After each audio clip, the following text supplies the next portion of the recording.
Balochistan. It's vast. It's overwhelming.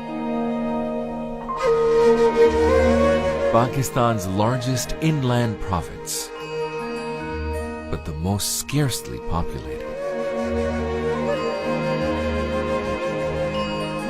Remote and yet rich in mineral resources. The combination of solitude, silence, shifting sands and surreal shapes has given its deserts a mysterious charm that beckons travelers like a mirage to head out and explore these vast and oftentimes stunning expanses of our planet.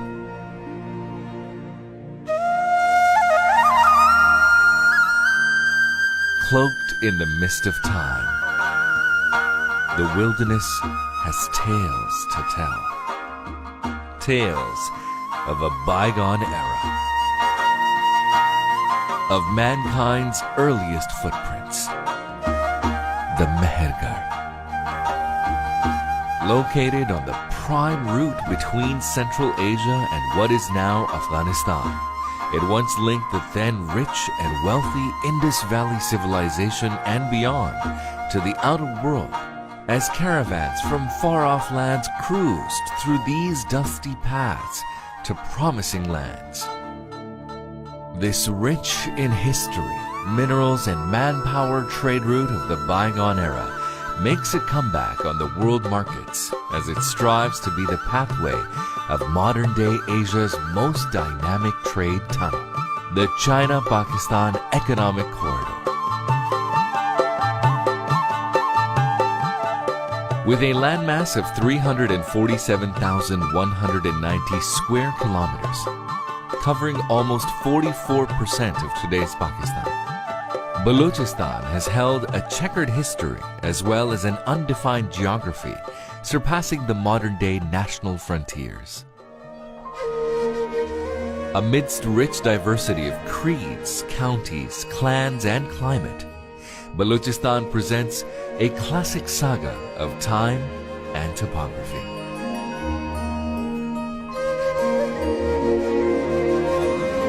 Its critical positioning on the world's trading lines lured many to acquire it, but its harsh terrain attracted very few to inhabit it. In the medieval ages, the emergence of the warm waters theory placed it at the center stage in the great game of the British imperialism and Russian Tsars.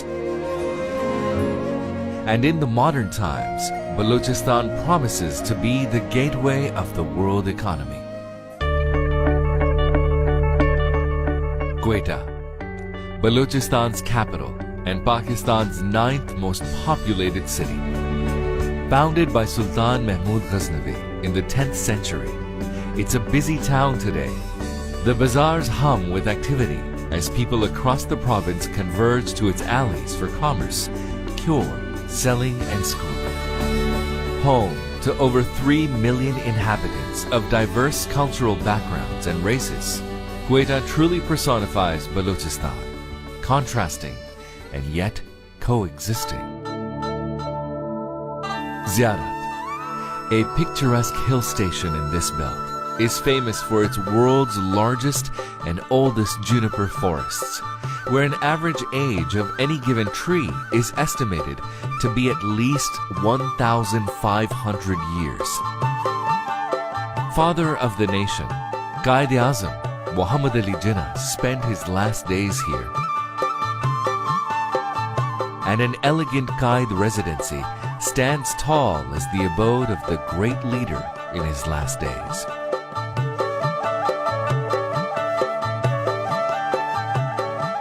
Claiming Semitic lineage and tracing their origins back over 4,000 years to Aleppo in Syria, these predominantly pastoral nomad tribes have contemptuously guarded their free man spirit while grazing their herds of sheep, goats, and camels on scanty grass patches since time immemorial.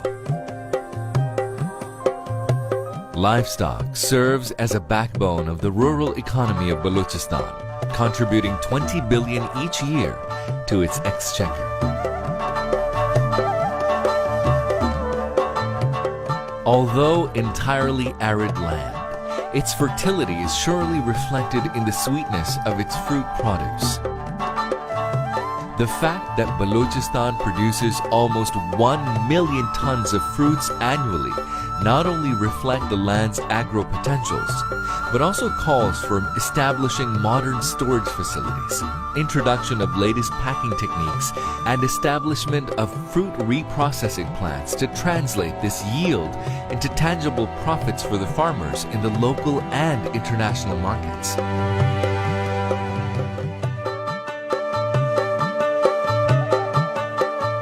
The Balochs, however, are not alone in claiming a distant ancestry. The vast coastal line of over 750 kilometers stretching from hub Karachi to Gwadar Bay on Pak-Iran border is abode to the fishermen clans, commonly known as the Makranis.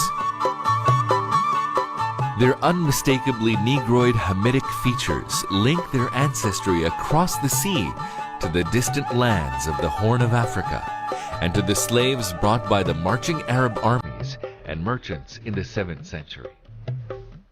Baloch, Brehvi, Makranis, Pathans, Hazaras, and many others, these diverse people have coexisted side by side in sharp contrast to each other.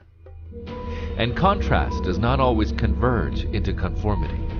It often spills out in conflict. BRA, लश्कर बलूचिस्तान और UBA इन सारों ने क्वेटा में बहुत सारी killings की, जिसमें मासूम, नाई, धोबी, टीचर्स, डॉक्टर्स, सिविल सोसाइटी के लोग, पंजाबी सेटलर्स, उनको बेदर्दी के साथ कत्ल किया गया. यहाँ पर प्रोफेसर्स को बेदर्दी के साथ कत्ल किया गया. उससे ये सिचुएशन डेवलप हुई कि न यहाँ पे कोई कारोबार था, इंस्टीट्यूट्स हमारे जितने हेल्थ के थे वो बंद हो गए, जितने हमारे एजुकेशन इंस्टीट्यूट थे वो तबाह हो गए. तो बलूचिस्तान एक तबाही के धाने पे, एक जलने की पोजीशन पे जा चुका था. What's happening in Khyber Pakhtunkhwa? What's happening in Balochistan? What's happening in Karachi? What's happening in Punjab? Extremist groups which don't have any sense of development are deciding our fate. The politician of this country should decide, who has got the real knowledge about the real problems. Tribal wars, revolts, mutiny, and of late, the spread of terrorism targeting innocent Hazara minority in Quetta have been a painful but persistent set of episodes in Balochistan's far and near history. आमन बलूचिस्तान के लोग कुल लोगों ने खराब नहीं किया हुआ है. वो ये नहीं चाहते कि हमारे पंजाब, सब हम भाई समझते हैं, पंजाब को भी, KPK को भी, सिंध को भी. लेकिन यह हमेशा इस तरह हुआ है, कभी शिया और सुन्नी का मसला पैदा किया जाता है, और कभी बलोच और पश्तून का मसला पैदा किया जाता है, कभी सेटल लोगों को तंग किया जाता है. और ये वो लोग करते हैं जो हमारे दुश्मन हैं, हमारा मुल्क तरक्की नहीं चाहते. I don't believe in such a theory. Okay, I don't concern with the enemies of Pakistan. I am concerned with those who are sitting in Pakistan and they are cutting the nerve center of Pakistan. They are the helm of affairs. The rulers, the persons. अगर यहाँ के लोगों को रोजगार मिल जाए, बाइज्जत रोजगार मिल जाए, कारोबार के मौके मिल जाए, तो उनका फिर यहाँ स्थानियत खत्म हो जाएगी.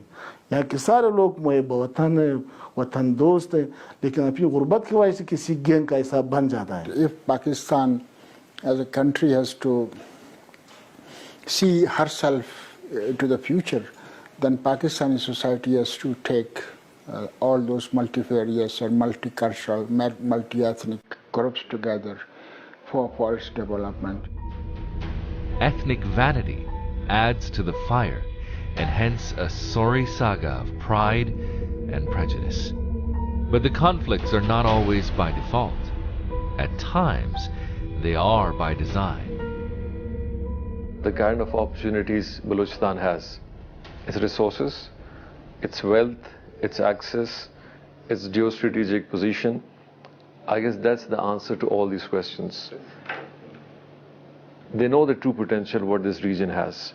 In Balochistan, such exploitations have been done by external factors, and to keep it on a turmoil base, and which still exist. As a matter of fact, all elements of geography and anthropology have been made to work against the interests of Balochistan.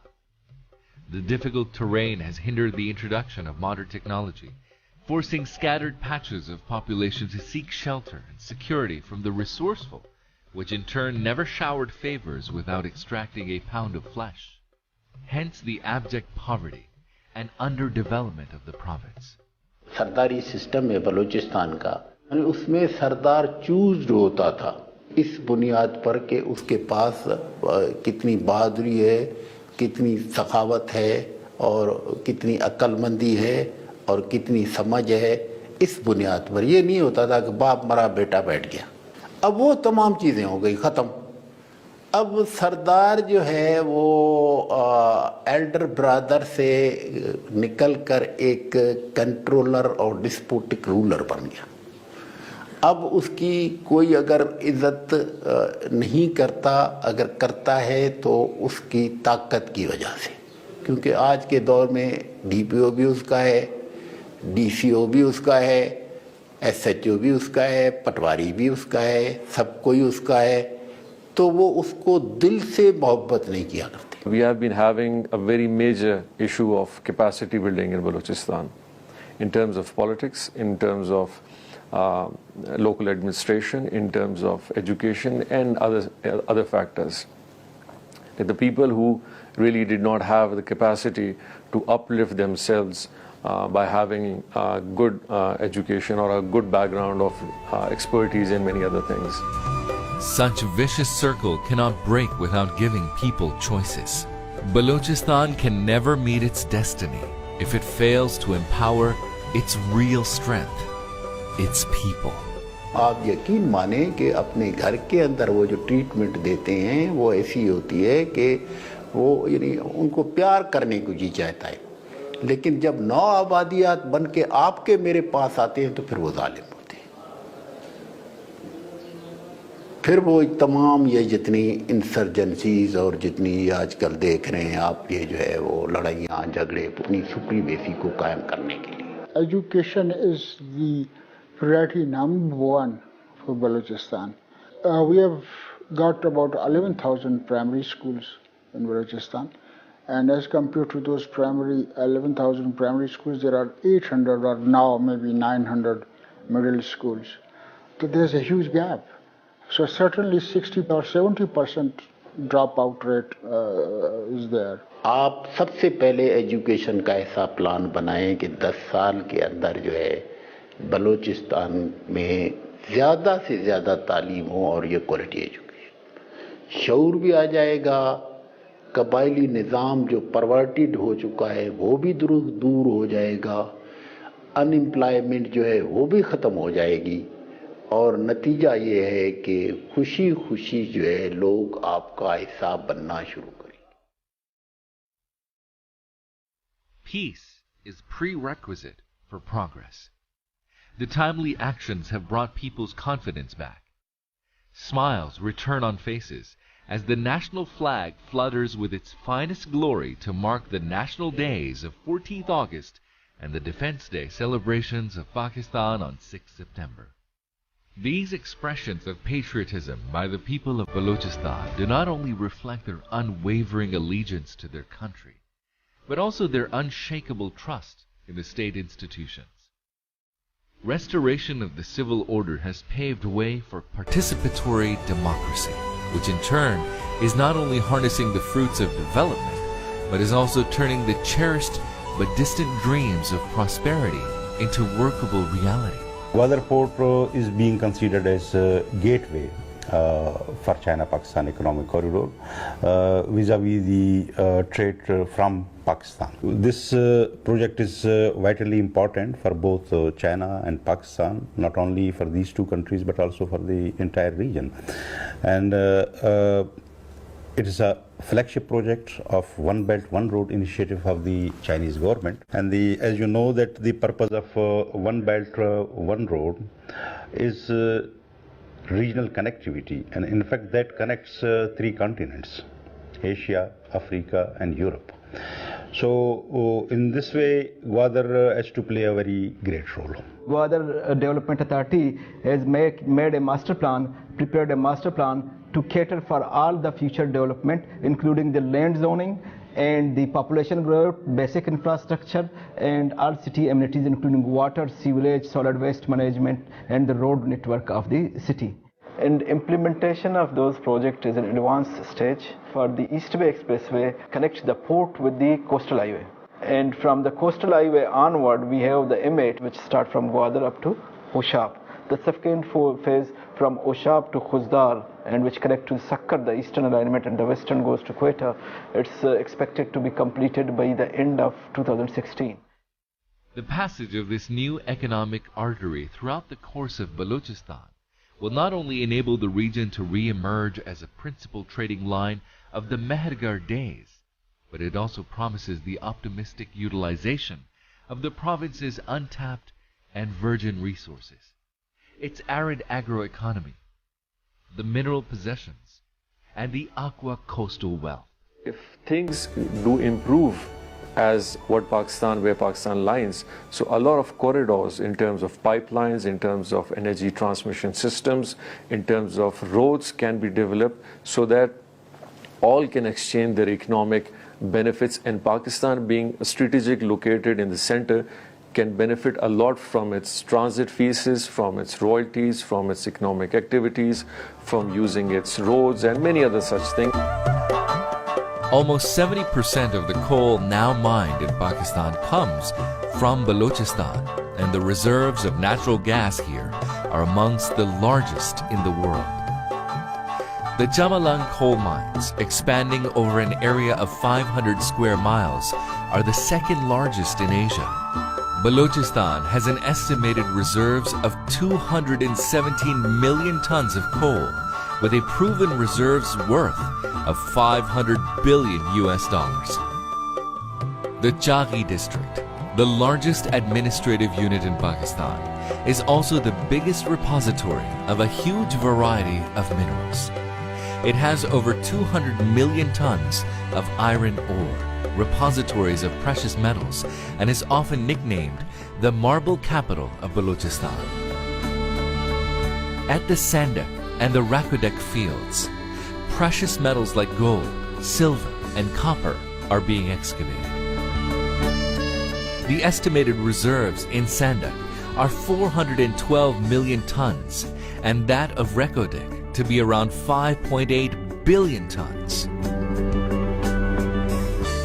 In all, the untapped natural resources of metallic and non-metallic minerals of the province are estimated to be worth $1 trillion.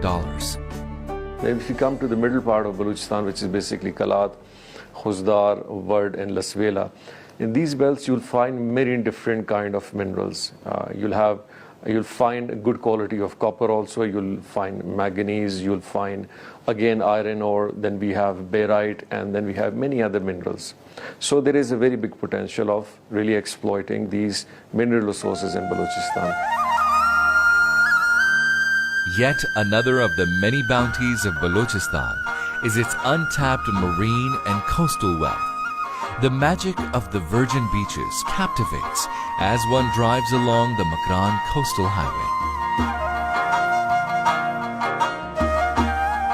Along the road, the rocks change formations and bring to life living characters. The Hangol National Park has been identified as an area of global significance for its diverse ecosystems, endangered wildlife, and importance as a winter habitat for migratory birds. Nearby and throughout the course are the numerous shantytowns of Makrani fishermen. Their annual catch is over 15 billion rupees, which is merely a fraction of the total yield of the country. We have a lot of opportunity within Balochistan coastlines where we can really build up nice processing units which can be from fishing to storage to export, can really be opted on standard international standards and keeping all hygiene levels, and then we might be able to fetch very good high prices for these products. 70% of our population, work population, is fishermen, and we want to develop those fishermen, and we are talking with the Chinese government and Chinese companies to develop those fishermen. So we want to improve that there should be fiber optic boats. The storage and cold storage should be within the boat, and they should be equipped with the latest technology, and so that they can bring and export their fish directly from Gwadar. For strategists and planners, this amazing landscape is the future of the world.